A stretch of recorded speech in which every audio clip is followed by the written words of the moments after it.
Le Beau Monde, Dickens on French Decadence and Brexit. Charles Dickens was a self-professed Francophile. Henry Fielding Dickens noticed that his sympathies were so much that he ought to have been born a Frenchman. Dickens grew up closer to France than much of England. He was fluent in French and had a thorough knowledge of French culture, having passed many extended sojourns in Bologna and Paris. Ever observant, Dickens acquired much material for his writing: the landscape, the Channel crossing, the people, the gastronomy, the fashions, the architecture, and culture. Such French aspects are presented with fulsome admiration and appreciation. France features more than any other country in Dickens's novels. France and the French had a considerable impact on his personal and professional life, although his writing shows an ambivalence and a deep-rooted fear of French passion and decadence.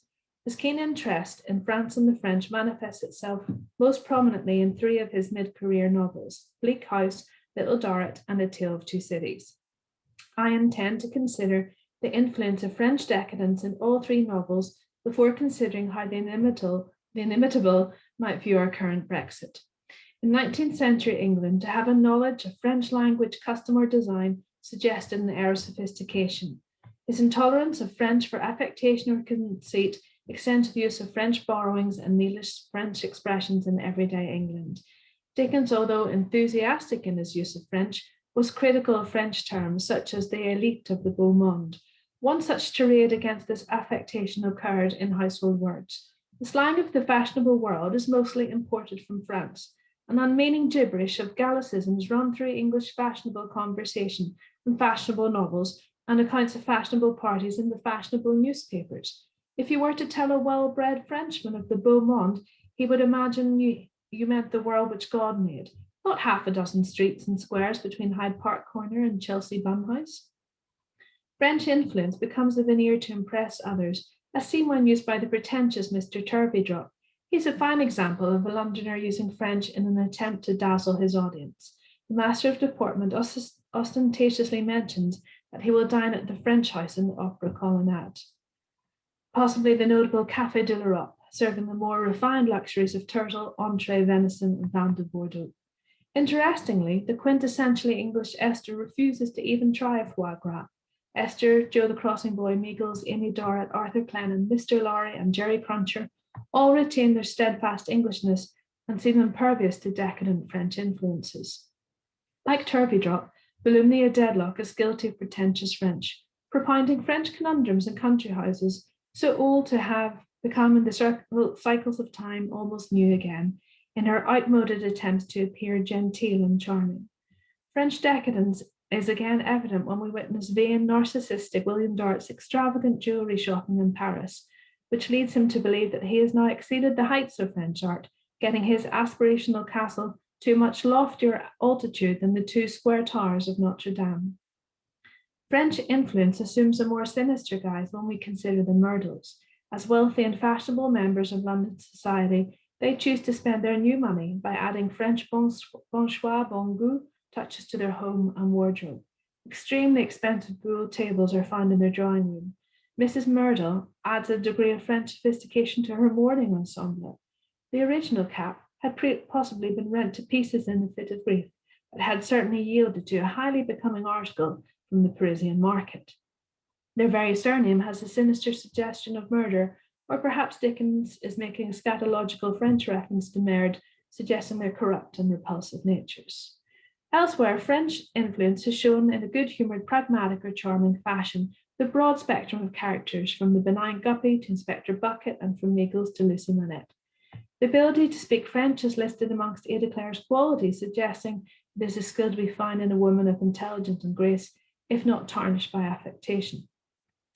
Dickens's tolerant view of French usage is extended to the unassuming Inspector Bucket, who decides to exercise his French when searching Lady Dedlock's room. Spicy boudoir this, says Mr. Bucket, who feels in a manner furbished up in his French by the blow of the morning. Arguably, the most amusing use of French is in Bleak House when Guppy, Smallweed, and Jobling visit the dining house. Dickens's lively use of Jobling's poor pronunciation brings a warm smile to an audience then and now, and delightfully undermines the use of pretentious French elsewhere. My dear Guppy, I ask myself the question, what am I to do? How am I to live? The full manger, you know, says Mr. Jobling, pronouncing that word as if he meant a necessary fixture in an English stable. No full manger. That's the French saying, a mentoring is as necessary to me as it is to a Frenchman, or more so. Nagels, presented as the Englishman abroad, refers to the French as the longers and changers. These references begin when he remarks, these people are always hiding. I mean, the French people, they're always at it. As to Marseille, we know what Marseille is. It sent the most insurrectionary tune into the world that was ever composed. It couldn't exist without a longing or changing or something or other, victory or death or blazes or something. Lucy Manette is an unusual character in that, being half French, she is a winsome combination of French charm and modest English traits. Interestingly, when she sets up her home in Soho, she appears to have innately derived from France that ability to make much of little means, which is one of its most useful and most agreeable characteristics. Miss Pross mirrors this Anglo-French frugality, mixing with Huguenot neighbours and adopting French culinary customs when preparing meals. She had acquired such wonderful arts that the staff regarded her as quite a sorceress, or Cinderella's godmother. Their family home makes an interesting case study.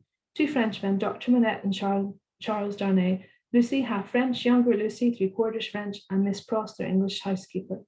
Their Soho home is an English-speaking quasi-French household, representing an anglicisation of their Frenchness, the assumption of middle-class propriety and morality. Dickens, although a Francophile, is perhaps suggesting that French character traits are best tolerated when managed by sensible, good-hearted Englishness.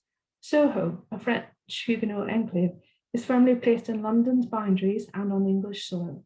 The revolutionary passions and seemingly dangerous French decadence and hot-headedness are mollified into mere French charm, in keeping with the fashions and parameters of a middle-class London setting. Such alluring, demure French attributes are the antithesis of the cruelest French characters. Hortense, the bitter French lady's maid, inspired by the murderess Maria Manning, is fierce, a vixen, a feline personage, a troublesome lady to be shut up in prison, the most implacable and unmanageable of women, with a tigerish expansion of the mouth, who's guilty of hovering in the style of a streetwalker in Snagby's court. Imagery used to describe her is animalistic and suggests her menace and threatening sexuality. Her very presence is destabilizing even before Tulkinghorn's murder. The Mediterranean passion, intensity of feeling, and decadent behaviour set her apart from societal norms. One of the most fascinating aspects of Dickens's portrayal of Hortense is her manner of speaking English. She's described as almost an Englishwoman in her acquaintance with the language, yet her use of English is somewhat unnerving in its grinding manner that she has of speaking, calculated to alarm a weak mind. Her ability to transgress language barriers makes her dangerous, duplicitous, and deceitful. This is also evident in Rigaud, where the ability to speak in several tongues has diabolical implications. Bloodthirsty Madame Defarge is a vengeful, formidable woman whose actions seem depraved and merciless. However, Dickens presents Madame Defarge as a multifaceted, well-rounded character, not merely an intimidating character, but one who possesses a degree of fascination. She, like her murderous compatriot Rigaud, is compelling in her presence, holds a certain aura, not unlike Fagin, whose personality draws others to him for a time. Dickens's presentation of Madame Defarge is one of ambivalence.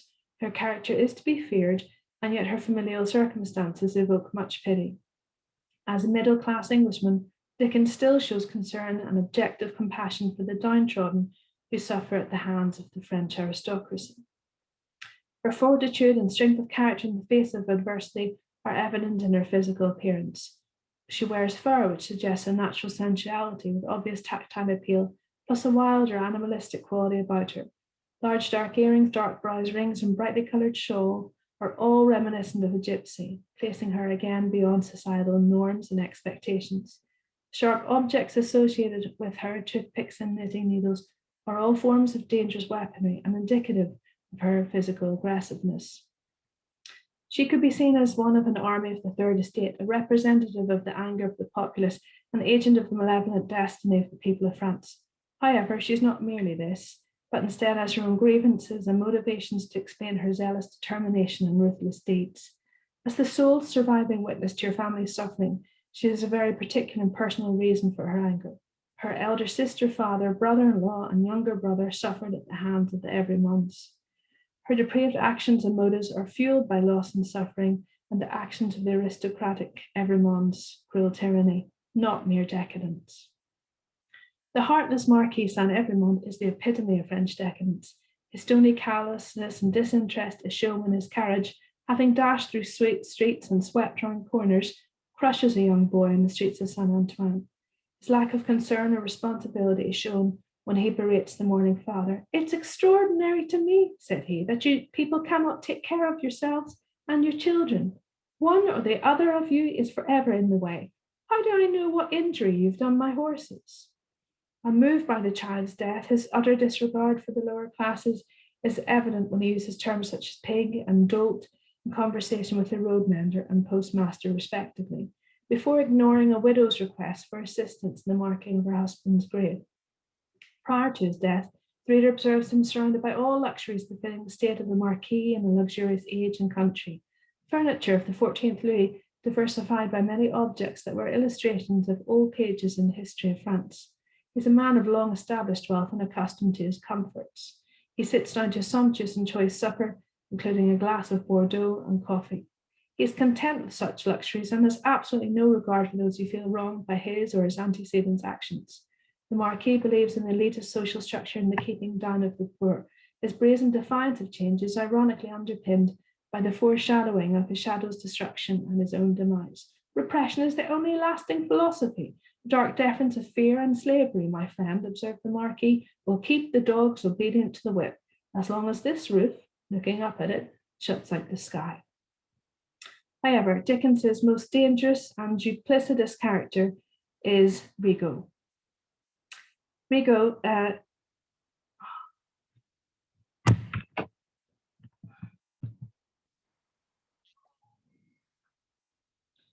has a hedonistic air and moves with ostensible ease from country to country while adopting different tongues and identities. He appears as Le Chat Botté, the decadent stray cat who can use his charm and wit for his own gains. His whiskers, his fine white hands, his pearl-like humming, and his confident swagger are all reminiscent of a beguiling cat. As Clennam pursues Rigaud, his alley cat motif is evident. Rigaud pauses in the small courtyard and is portrayed like a warlock with his familiars, perhaps just another feral survivor. Some of the many vagrant cats who were always prowling about there by night and who had taken fright at him appeared to have stopped when he stopped and were looking at him with eyes by no means unlike his own from tops of walls and porches and other safe points of pause. The feral cats are submissive in his presence and yet appear to share similar traits. Freedom of movement, the ability to change persona, and the ability to speak several languages was a fearsome combination. Referring to himself as Monsieur Blondois, otherwise Lanier, otherwise Rigaud, he changes appearance again and again, but seems to retain a foreign elusive air. The man was dressed like a traveller in a foraging cap with fur about it and a heap of cloak. He looked like a foreigner. He had a quantity of hair and moustache, jet black except at the shaggy ends where it had a tinge of red, and a high hook nose. As he laughed, his moustache went up under his nose, and his nose came down over his moustache. Later, when Avery meets him, he is portrayed as a strange man of a remarkable appearance, a swaggering man with a high nose and a black moustache, as false in its colour as his eyes were false in their expression, who wore his heavy cloak with the air of a foreigner. Rigaud's ability to vanish is intriguing and seems beyond police control. A police handbill setting forth that a foreign gentleman of the name of Blondois, last from Venice, had unaccountably disappeared on such a night in such a part of the city of London. A good detailed description of the foreign gentleman who had so mysteriously vanished.